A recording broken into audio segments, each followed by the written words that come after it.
आदरणीय साध संगत जी, प्यार से कहना धन्यकारी। साध संगत जी, दास आप सबके सामने एक साखी रखने जा रहा है। आशा है परवान साखी का शीर्षक है अमर तत्व। हमारे जीवन में यदि सबसे अधिक विश्वसनीय बात है तो वह है मृत्यु। अन्य सब बातें अविश्वसनीय हैं। हम सारी उम्र मृत्यु से बचने के प्रयत्न में लगे रहते हैं। जीवन भर मृत्यु से बचने का प्रबंधन करते रहते हैं। हम जीवन से भाग रहे हैं और इस भय से भागे जा रहे हैं कि कहीं मर न जाएं, परंतु मरने से बच नहीं पाते हैं। मृत्यु तो आ ही जाती है। हमारे सभी उपाय असफल हो जाते हैं, व्यर्थ हो जाते हैं। जब मौत आती है तो मृत्यु बंधु रिश्तेदार भी कुछ नहीं कर पाते। उस समय हमें यही अनुभव होता है कि हम अकेले हैं। पड़ोस में कोई मर जाए तो हम इस एहसास को अपने पास तक फटकने नहीं देते हैं। हमें भी अंततः किसी दिन मरना है। हम अपने आप को दूसरी बातों में लगा रहते हैं। उदारता हम कहते हैं कि उस बेचारे का बच्चों का क्या होगा, उसकी पत्नी का क्या होगा, उसके व्यापार का क्या होगा। हमारा ध्यान इस ओर नहीं जाता है कि उस पर जो मृत्यु घटित हुई है वह क्या है। हम मृत्यु की बात ही नहीं करते। यानी हमारे जीवन में जो सबसे शीर्षनीय बात है उसका हम कम से कम वर्णन करते हैं, क्योंकि मृत्यु जो एक भयानक सच्चाई है वो कहीं दिखाई ना पड़े।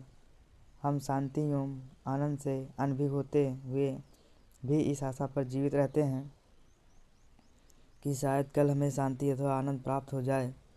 इस दिन हर एक दिन कल तक जीवित रहने की कोशिश करते हुए जीवन गुजार देते हैं।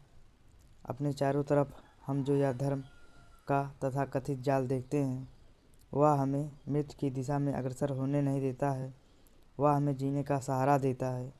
धर्म कहता है कि भय की कोई बात नहीं, आत्मा अमर है। यही कारण है कि आत्मा के अमर तत्व से संबंधित अनगिनत पुस्तकें मिल जाती हैं, किंतु मृत्यु से संबंधित शायद ही कोई पुस्तक मिल पाए। हम आत्मा के अमर होने के इसलिए नहीं स्वीकार करते हैं कि हम आत्मा के अमर तत्व से परिचित होते हैं, बल्कि इसलिए स्वीकार करते हैं कि इससे मृत्यु का भय तनिक कम हो जाता है। यदि आत्मा के अमर होने को हम जान जाएं तो फिर मृत्यु रह ही नहीं जाती। फिर मृत्यु को भयानक नहीं मान सकते। वस्तुतः इस संसार में ना कुछ खत्म होता है और ना कुछ शुरू होता। जिसे हम आरंभ कहते हैं वह किसी वस्तु का अंत होता है। जिसे हम अंत कहते हैं वह भी किसी वस्तु का आरंभ होता है। जिसे हम शाम कहते हैं वह दिन और अंत और रात का आरंभ है, और जिसे हम सुबह कहते हैं वह रात का अंत और दिन का आरंभ है। अर्थात इस संसार में अंत अथवा आरंभ है या आरंभ और अंत है।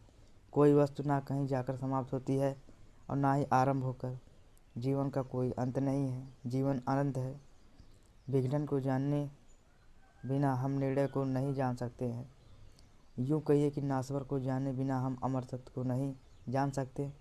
इसलिए मृत्यु की वास्तविकता से भयभीत होने की आवश्यकता नहीं है, बल्कि मृत्यु की वास्तविकता को जानने की आवश्यकता है। और इसके लिए हमें जीवन में गहराइयों का उतरना होगा। जीते जी मिटने को तैयार होना होगा।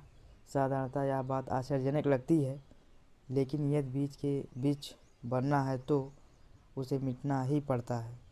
यदि हम जीते जी मरने का पूर्ण रूप से तैयार हो जाते हैं तो हमें पता चल जाता है कि कुछ है जो नहीं मारता। जैसे जैसे हम जीवन में गहराइयों में उतरना शुरू करते हैं वैसे वैसे हमारे अंतःकरण में अमर तत्व के पौधे का विकास आरंभ हो जाता है। हम ना सिर्फ अतीत के बोझ से बल्कि भविष्य की चिंता से भी आज़ाद होने लगते हैं। और जब अतीत और भविष्य के एहसास से पूरी तरह स्वतंत्र हो जाते हैं तो अमर तत्व की अनोखी सुगंध से परिचित हो सकते हैं। अमर तत्व के मन भावन संगीत से आनंदित हो सकते हैं। साथ संगत जी, प्यार से कहना धन्यवाद।